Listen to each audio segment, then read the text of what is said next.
엔비디아를 포함해서 기관들까지 모두 돈을 퍼붓고 있는 지금 AI가 정말 쓸모가 있는 건가? 이 현재 변동성이 큰 시장 속에서 투자를 하시면서 다들 궁금한 질문이 아닐까 생각합니다. 자, 분명 제 채널을 보고 계시는 분들의 대다수는 장기 투자를 지향하는 분들인 만큼 AI가 분명 변화를 갖고 오고 있다라고 어렴풋이는 알고 있지만 구체적으로 AI가 지금 어느 정도의 효율을 내고 있는 건지 이제 그냥 AI로 효율화를 하고 있다 이런 게 아니라 구체적으로 몇 달러어치의 생산성을 발휘하는 건지 알려주는 사람은 없습니다. 자, 이 질문은 특정 종목뿐만이 아니라 지금 이 역사적인 상황 속에서 투자를 하고 계시는 분들 모두에게 유효한 질문이 아닐까 생각하는데요.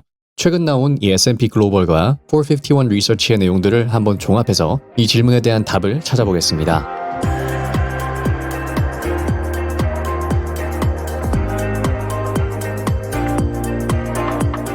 최근 엔비디아 움직임을 보면 이거 너무 위험한 거 아닌가라는 생각이 들기도 합니다. 본인들이 직접 자금 수여를 해주면서 오픈 AI부터 스타트업까지 별의별 기업들의 데이터 센터 구축을 도와주고 있죠. 자, 만약 이쪽이 무너지면 엔비디아는 지금 이중 리스크에 노출이 되는 겁니다. 본인들 GPU 오파는 건 둘째치고 금융적으로까지 묶여있게 되기 때문에 자본 손실이 일어날 수가 있겠죠. 자, 그런데에도 현재 전고점의 근처에서 주가를 유지하는 것을 보면 정말 대단한 것 같기도 합니다. 자, 여기서 최근엔 월가까지 끌어들이면서 자본을 모으고 있는데요. 자, 인간은 리스크 회피 성향이 크기 때문에 자동적으로 이런 얘기를 들으면 너무 위험한 것 아닌가라는 생각이 들지만 자, 이 관점을 조금 다르게 본다면 도대체 AI가 어느 정도이길래 이렇게까지 다들 돈을 못 대줘서 난리일까라는 생각이 들기도 합니다. AI의 위력에 있어서 우리가 알고 있는 건 개인단에서 사용하는 챗GPT, 클로드 등이 있고 또 몇몇 실무자분들은 실제로 이 클로드 코드를 통해서 본인만의 앱을 만들면서 업무 효율화를 하고 있습니다. 자, 앞으로 AI가 생산성을 높여줄 것이다 라는 막연한 기대가 있지만 실제로 돈을 얼마나 아껴주고 있는가 혹은 버는가를 말한 것은 없습니다. 자, 우리에게 주어진 힌트라곤 하이퍼스케일러들이 매분기 말하는 수요가 공급을 앞지른다. 그리고 이 말을 뒷받침해주고 있는 매출 성장률인 것 같습니다. 구글, 아마존, 마이크로소프트의 클라우드 매출 성장률만 본다면 평균적으로 매년 30%씩 올라가고 있죠. 자, 특히 구글 클라우드가 매년 41% 정도꼴로 올라가고 있는데 정말 상상을 넘는 수준입니다. 자, 그럼 구체적으로 얼마큼의 효율을 보이길래 이렇게 하이퍼스케일러들의 클라우드 매출이 다 같이 올라가는 걸까요? 자, 우리는 AI 비용 절감이라고 하면 자동적으로 해고부터 생각을 합니다. 이 또한 리스크 회피 심리가 작용하는 것이죠. 안 좋은 쪽만 보려고 하는 건데요. 자, 근데 제가 확인해본 S&P 글로벌 그리고 451 리서치에 의하면 실제 기업 데이터는 조금 다른 모습을 보여주고 있습니다. 기업들이 AI를 도입하는 이유 중에 인력 감축, 즉 해고가 이유인 곳은 24% 수준이었습니다. 나머지는 프로세스 효율화 그리고 직원 생산성 향상이었죠. 즉 우리가 뉴스로 접하는 이 사람을 제거하는 인력 감축 얘기는 2차적인 효과일 뿐이고 주 목적은 직원의 생산성 향상과 프로세스 효율화라는 것입니다. 즉 지금 기업들이 하이퍼스케일러들의 컴퓨터를 구매하는 이유는 직원들을 해고하기 위해서보다는 직원들이 하고 있는 귀찮은 일들을 자동화시키기 위해서에 훨씬 가깝다는 것이죠. 자, 그러면 구체적인 숫자를 보겠습니다. PwC의 글로벌 AI 잡 바로미터에선 AI 도입을 많이 한 산업과 비교적 AI 노출도가 적은 산업을 비교했습니다. 전자에선 직원 1명당 매출 성장률이 약 27%, 그리고 후자에선 약 9% 수준에 그쳤다고 하죠. 거의 3배 차이가 납니다. 또 AI 노출도가 많은 곳에서는 생산성 성장이 2018년에서 22년까지 7% 정도였는데 24년으로 조사 범위를 넓히되면 27%로 가속도가 붙고 있다는 얘기를 하고 있죠. 자, 이번 IBM 실적에서도 구체적으로 이런 장면이 나왔습니다. 이번 분기 IBM의 매출 성장률이 고작 1%였는데요. 딱 봐도 좋은 실적은 아니었죠. 그런데 이상하게도 비용 지출은 1.5% 감소했다고 했습니다. 매출은 1% 성장, 지출은 1.5% 감소했다는 것이죠.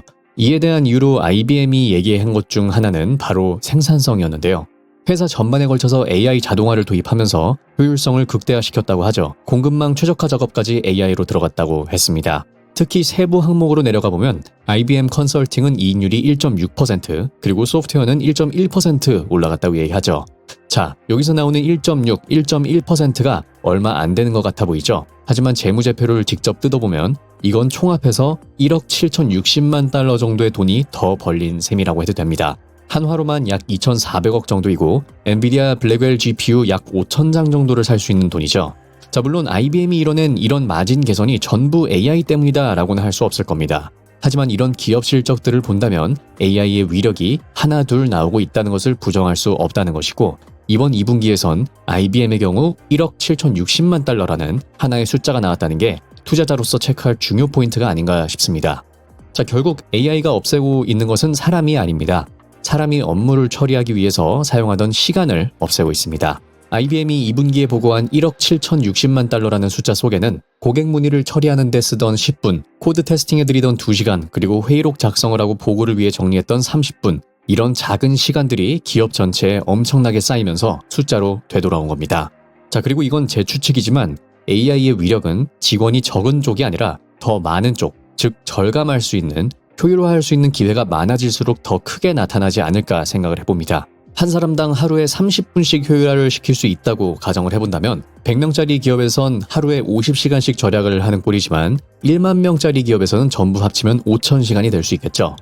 자, 다시 처음 얘기로 돌아와 봅시다. 지금 하이퍼스케일러들의 클라우드 매출은 계속해서 늘어나고 있습니다. 이뿐만 아니라 앞으로 남아있는 수주 잔고도 엄청 거대해지고 있죠. 기업들이 정말 AI에서 얻는 경제적 가치가 조금이라도 애매하다면 이런 현상이 계속 유지될 수는 없을 겁니다. 기업들은 바보가 아니죠. 컴퓨터는 비쌉니다. 자, 이런 상황에 투자 수익 리턴도 없는데 계속 수십억 달러씩 계약을 늘린다? 이건 오래 지속되기는 어려운 구조겠죠. 자, 분명 AI는 만능이 아닙니다. 451 리서치에서는 실제 수많은 기업들이 AI 효율화 프로젝트를 진행 중이고 실제 운영 단계에 가기 전에 폐기된다고 하고 있습니다. 그 수치가 대략 42%인데 전년 조사에서 나왔던 17%보다 훨씬 커진 수치이죠. 즉 100개 프로젝트 중에 42개는 별로 쓸모가 없어서 버려진다는 겁니다. 자, 이 말을 반대로 한다면 100개 프로젝트 중 58개는 리턴이 검증되어서 실제 기업에 도입되고 있다는 것이죠. 컴퓨터를 대량으로 구매해서 시도해보는 이 100개의 프로젝트 중에 58개가 실제 리턴이 검증되는 것이라면 이건 사실 이야기가 크게 달라질 수도 있다 생각합니다. 자, 지금 AI는 실제로 수많은 실험이 실패하는 동시에 그에 못지않은 성공한 유즈 케이스들이 엄청난 속도로 확장되고 있고 이게 실제 기업 매출과 이윤으로 전환되고 있는 단계가 막 시작됐다는 것이죠.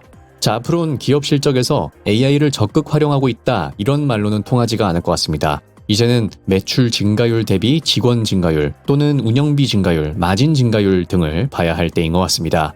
자, 우리는 구글을 포함한 3대 하이퍼스케일러들의 클라우드 매출로 어렴풋이 AI의 위력을 예감했고 이제는 슬슬 IBM처럼 기업들이 구체적인 숫자를 발표하고 있는 중입니다. 앞으로 실적 발표를 읽을 땐 어떤 것들이 구체적으로 몇 퍼센트 혹은 몇 달러 개선되었는지를 집중해 봐야 될 것 같습니다. These people are wrong. So what's really going to happen is that it's going to elevate all of these people, and there's going to it's like you've been digging. Let's say you're a software engineer, right? What it's the analogy I can give you is you've been digging out a basement for your house with a shovel, and somebody's about to hand you a bulldozer. You should be so happy. If you're digging the basement to your house and somebody says, "Hey, how about this? I have a tool here that's going to," and what's really going to happen is we're going to have so much productivity in our economy that, for example, this is just one effect. A lot of people who have two-earner income households, one of the people is going to drop out of the workforce. That's why we're going to have a labor shortage.